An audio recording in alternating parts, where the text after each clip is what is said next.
بارك الله فيكم شيخنا وأسأل إليكم. هذه مداخلة هاتفية أخرى وردت إلى البرنامج من الشرقية من الأخ محمد، نستأذنكم في استقبال اتصاله. نعم. السلام عليكم يا شيخ. وعليكم السلام ورحمة الله وبركاته. اسمح لي أولا نعتذر منك على ما أقول لك. الله يستر، قول. من أنت وماذا تريد وما هو منهجك وما مسلكك؟ وهل سبق بهذه الأقوال وتلك المناهج أحد من السلف؟ طب أكتب وراك يعني؟ طب أكتب وراك من أنت؟ ها؟ وماذا تريد؟ وماذا تريد؟ أيوه. وما منهجك؟ وما منهجي؟ وهل سبقك بما تقول أحد من السلف؟ وهل سبقني أحد من السلف؟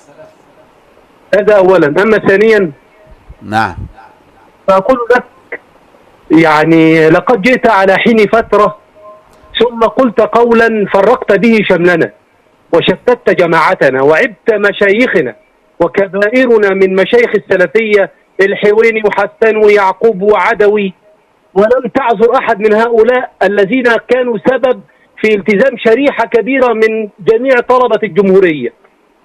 نعم. ثم ألم ترى ما صنع العدوي عندما جاء وجمع الشمل في منيا سمنود بمؤتمر جمع الشمل، وجاء بمحمد قطب وجاء بفوزي السعيد وأبو بكر الحنبالي وياسر برهامي وجميع مدارس الدعوية من صوفية وسلفية وتبليغية وأنصار سنة وكل هؤلاء، وعذروا بعضهم البعض من أجل الدعوة، ثم أنت تأتي وتبدع كل هؤلاء وتفرق شمل الأمة. نعم. أما ثالثا، رابعا فما هي مصنفاته؟ ألم تنشغل ألم تكن في الدعوة منذ سنين عدد؟ أين مصنفاتك التي لممت الأمة ونفعت الأمة بها؟ وأنت ليلك ونهارك تشرح رسائل من أي مكان ما ندري عنه. نعم. أين مصنفاتك في الدعوة؟ فقل لي بالله عليك حتى يطمئن قلبي. طب خامسا ما في ولا كفاية كده؟ كفاية كده. طيب تابع معي. الحمد لله رب العالمين. أما أنا فمسلم فقير عبد لله عز وجل، ألتمس رضاه الليل والنهار، أشعر بفقري وإفلاسي، ولولا فضل الله سبحانه وتعالى علينا ما كنا شيئا. أما أنا فرجل أسأل الله صلاح قلبي وصلاح عملي وصلاح قولي وصلاح عقيدتي وصلاح عبادتي وصلاح أمتي وصلاح كل مسلم نطق بالشهادتين. أما أنا فرجل لا أحدث دينا ولا أخترع قولا، إنما عرفت من كتاب ربي أن الهداية في لزوم اتباع السلف والسابقون الأولون من المهاجرين والأنصار والذين اتبعوهم بإحسان رضي الله عنهم ورضوا عنه، فأسعى جهدي أن أكون من الذين يتبعون الإحسان. أما أنا فرجل أبحث، ضربت هنا وهناك قدر استطاعتي، التقيت علماء وأثنيت الركب عند أكابر، حمدت الله أني لم أمت حتى رأيت جل أئمة العصر. كنت أجلس ولست حريصا على أن يعرف عندي اسمهم اسمي، كنت أجلس ولست حريصا على أن ألتمس تزكية، ولكن كنت أجلس أحاول أن أجمع أمرين، أن أجمع قلبي أولا وأن أجمع علمهم ثانيا. سألت رب التوفيق والسداد وأن ألتمس عندهم الهداية والرشاد. جعلت بيتي معي يعيش تلك القضية، فجعلت العلماء هؤلاء الأكابر عند أبنائي محل الشرف ومحل الفخر، فكان إذا تركهم أبوهم وقتا كنت أسليهم بالصبر، فإن هذا سيعود علينا وعليكم وعلى الأمة بالخير. أنفقت جهدا ومالا بتوفيق الله سبحانه وتعالى، وتركت دنيا كان يمكن أن أحبرها، فقد كانت بين يدي سهلة، ولكنني أبيت إلا مجلسا أجلس بين يدي عالم، وكنت أشعر أن الدنيا كلها لا تساوي رؤية عالم فضلا عن الأخذ منه. أما أنا فرجل أعرف قدري، لست بشيء إلا ما وفقني إليه ربي، وما توفيقي إلا بالله. فما أنا شيء، ولا عندي شيء، ولا معي شيء، إلا ما وفق الله عز وجل وأعان. ولا زلت وسأظل راجيا ربي ليثبتني على هذا، ملتمسا فضله، عارفا قدري، عارفا إفلاسي، كما قال ابن القيم رحمه الله: وأعظم باب يلج منه العبد إلى ربه باب الإفلاس. هذا أنا يا أخي باختصار. أما ماذا أريد؟ أريد نجاة نفسي أولا، وأريد حمل نفسي على كتاب ربي بفهم السلف، وعلى سنة نبيه بفهم السلف، وعلى معرفة ما عليه السلف الصالح من دواوين السلف. أريد لإخواني وأحبابي من أمة الإسلام، وعلى رأسهم الدعاة، أيا كانت مشاربهم ومناهجهم، خوارج كانوا أو مرجئة أو أي طائفة، أن يكونوا على الهداية، وأن يكونوا على الاستقامة، وأن يدعوا ما عنده من باطل، وأن يرجعوا إلى السنة التي هي ليس ما أعرضه، إنما ما عليه السلف الصالح في أخصر المختصرات. فليأخذوا كتابا واحدا كأصول السنة، أو يأخذوا كتابا واحدا كشرح السنة البربهاري، أو يأخذوا اعتقاد السلف للصابوني ولنجتمع عليه. والله ما هي إلا دقائق، لو استقامت قلوب وخلا هوى وحرص على هدى، فوالله ما هي إلا دقائق. نتحاكم وإياهم إلى كتب السلف ودواوين السلف إن كانوا صادقين. هذا الذي أريده. أريد لأمتي ما كان عليه النبي والصحابة، فإنه القائل: فاعتزل تلك الفرقة كلها ولو أن تعض على أصل شجرة، كما جاء في حديث حذيفة في الصحيح. وهو القائل: وستفترق أمتي على 73 فرقة كلهم في النار إلا واحدة. قالوا: من هي يا رسول الله؟ قال: الجماعة. في رواية: على ما أنا عليه اليوم وأصحابي، كما في حديث عبد الله بن عمرو، وحديث عوف بن مالك، وحديث أبي هريرة، وحديث معاوية وغيرهم، وهو حديث صحيح ويسمى بحديث الافتراق. هذا الذي أريده. أريد لأمتي تزكية نفوسها بكتاب ربها وسنة نبيها ولزوم سلفها الصالح. أريد لأمتي ما أراده الله لها، وكذلك جعلناكم أمة وسطا لتكونوا شهداء على الناس.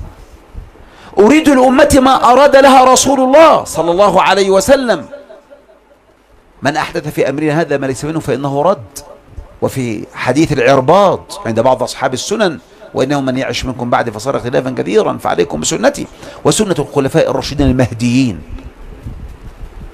لا أريد منصبا ولا وظيفة ولا رفعة عند الناس ولا عند الخلق، وإنما أريد لهم ما أريد لنفسي من الاستقامة على أمر الله وأمر رسوله صلى الله عليه وسلم. وهذا موجب النصح الذي كان النبي يبايع الصحابة عليه، كما في الصحيح من حديث جرير بن عبد الله: بايعت النبي صلى الله عليه وسلم على إقام الصلاة وإيتاء الزكاة فشرط علي والنصح لكل مسلم. وكما عند مسلم حديث تميم بن أوس الداري: الدين نصيحة. قلنا: لمن يا رسول الله؟ قال: لله ولكتابه ولرسوله ولأئمة المسلمين وعامتهم. لا أريد التطاول عليهم، لا أريد أن أكون مدرسا لهم، بل أريد أن أثني الركب عندهم إن كانوا مؤهلين لذلك. فمن كان في الساقة فهو في الساقة، ومن كان في الميمنة فهو في الميمنة، ومن كان في الميسرة فهو الميسرة. هذا الذي أريده. أريد تحقيق كلمتين: كلمة التوحيد وهي تحقيق شهادة أن لا إله إلا الله، وكلمة السنة وهي تحقيق شهادة أن محمد رسول الله، وتحقيق الشهادتين والكلمتين عبر دواوين السنة وعلى يد أئمة السنة. أريد تحقيق كلمتين: شهادة أن لا إله إلا الله وهي توحيده، وشهادة أن محمد رسول الله وهي اتباعه، عبر دواوين السلف، بعيدا عن كل أفكار وعن كل آراء وعن كل جماعات،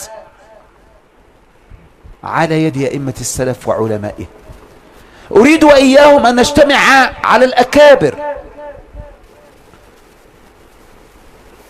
نتلقى على أيديهم العلم. أريد منهم أصلين، أمرين: الأول ما مصادر الاستدلال التي نرجع إليها؟ كتاب، سنة، إجماع، قياس. لا أريد رأيا وشيخا نتعصب لقوله. وأريد ثانية مصدر التلقي على يد الأكابر من أهل السنة، فإذا صفى لنا مصدر الاستدلال ومصدر التلقي كنا على النجاة. أما ما منهجي فالسنة، والسنة فقط، التي سئل عنها الإمام مالك: ما السنة؟ فقال: ما لا اسم له إلا السنة. أريد أن أكون سنيا كما سئل أبو بكر بن عياش حينما قيل له: من السني؟ قال: من إذا ذكرت عنده الأهواء لم يتعصب لشيء منها. منهجي أنني أجمع أمة الإسلام على الإسلام الصافي، إسلام السنة. قال البربهاري رحمه الله في شرح السنة، أول فقرة في الكتاب: اعلموا رحمكم الله أن الإسلام هو السنة، وأن السنة هي الإسلام.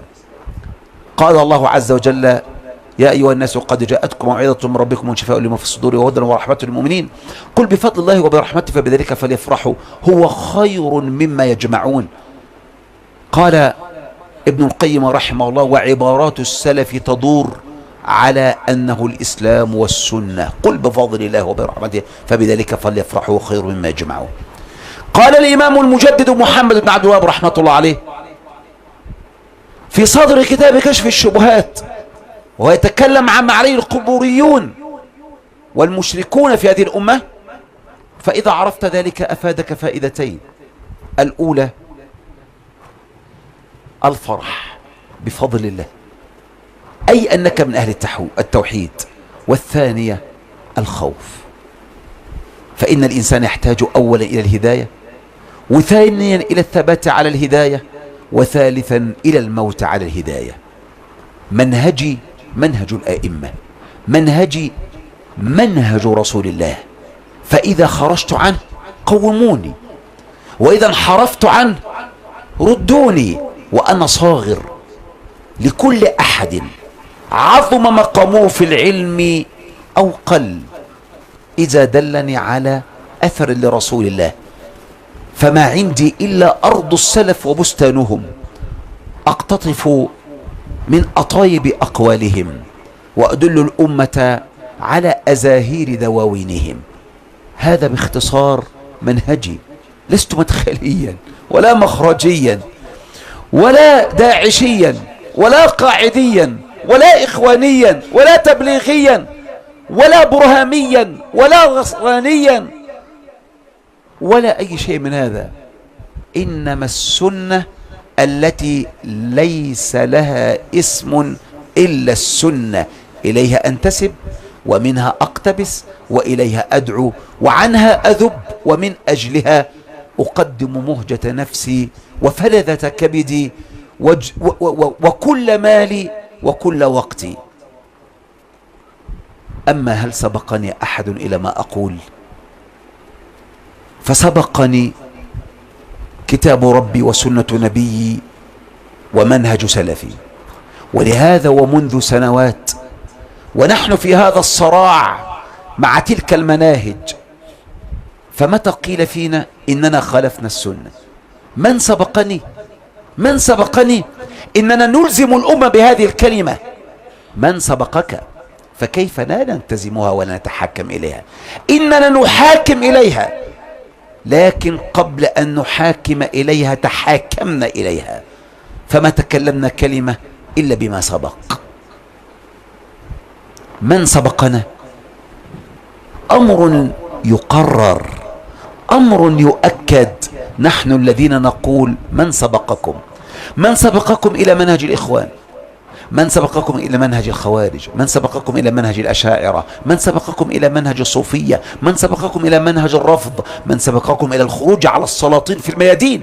من سبقكم إلى إقامة الأحزاب الجاهلية؟ من سبقكم إلى التعامل مع الأفكار الهدامة؟ من سبقكم؟ أما أنا من سبقني فأئمة، عصور، قرون مفضلة، لا نتكلم أبدا إلا بآثارهم حتى عم ولله الحمد والمنة الخير من فضل الله عز وجل. أما أننا فارقنا مشايخكم وفرقنا الأمة، فنعم قد فارقناهم، لكن ما فرقناهم.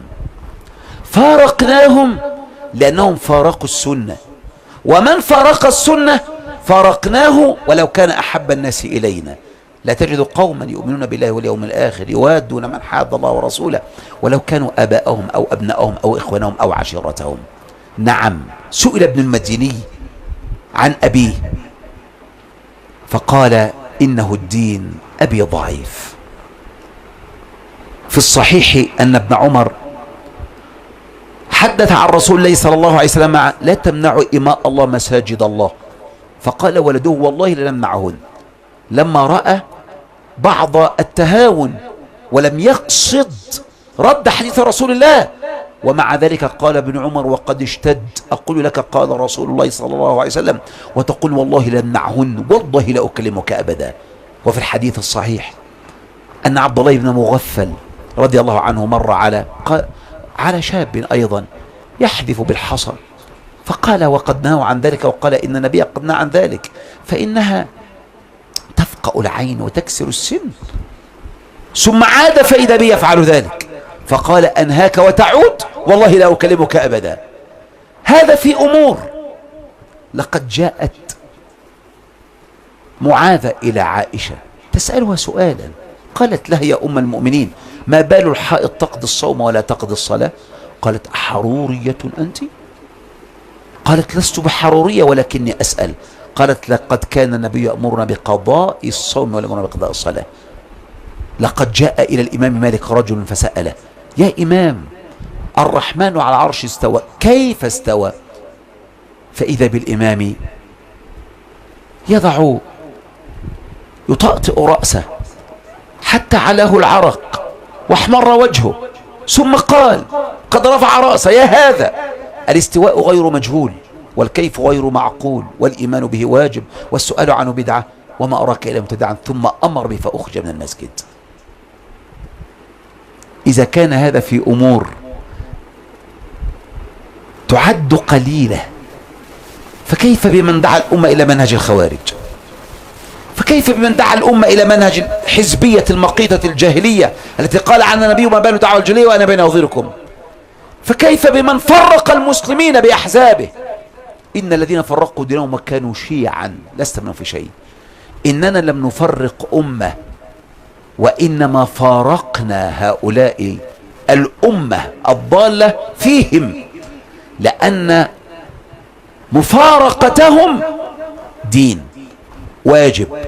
لا تجد قوما يؤمنون بالله واليوم الآخر، وإذا رأيت الذين يخوضون في آياتنا فأعرض عنهم حتى يخوضوا في حديث غيره، إنكم إذا مثلهم. أجمع أهل السنة على مفارقة أهل الباطل وأهل البدع، وأنه لا يجوز مجالستهم ولا اتخاذهم بطانة. لما دخل سفيان الثوري رحمه الله البصرة سأل عن ربيع بن صبيح ورد ضبطه بصبيح، فسأل قالوا: ما نعلم إلا أنه على السنة. قال: من بطانته؟ قالوا: القدرية. قال: قدري، ولقد كانوا يحكمون على الرجل بمخرجه ومدخله. وقال بعض السلف من خفيت علينا بدعته لم تخف علينا ألفته. إذن فارقناهم ولم نفرق الأمة، فارقناهم بالفرقان. وقد قال تعالى يا أيها الذين آمنوا إن تتقوا الله يجعل لكم فرقانا.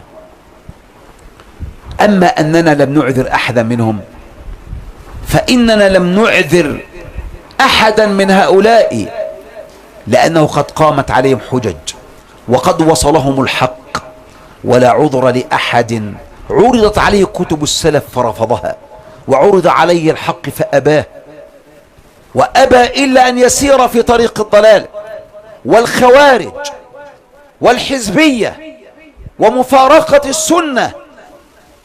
فكيف لا نحذر منهم وقد حذر السلف من أئمة الضلال والبدع ومن أهل الزيغ والهلكة؟ كيف لا نحذر منهم؟ كيف لا نحذر؟ وهذا أمر واجب يكون نصحا للمسلمين. أما أنهم سبب في هداية الكثير فإن الهداية هي الهداية إلى السنة. أما مسألة أنه صلى فلان تحجبت فلان، فما فرقة من 73 فرقة تنهى عن الصلاة. فإذا كان هؤلاء جعلوا فلان يصلي فإن الخوارج يصلون، أو يصوم فإن الخوارج يصومون، أو يحفظون القرآن فإن الخوارج يقرؤون. أما قال النبي في الخوارج تحقرون صلاتكم من صلاتهم وصيامكم من صيامهم وقراءتكم إلى قراءتهم، يمرقون من الإسلام كما يمرق السهم من الرمية. إن الهداية الحقيقية الهداية إلى السنة. فهل دلوا الأمة على السنة؟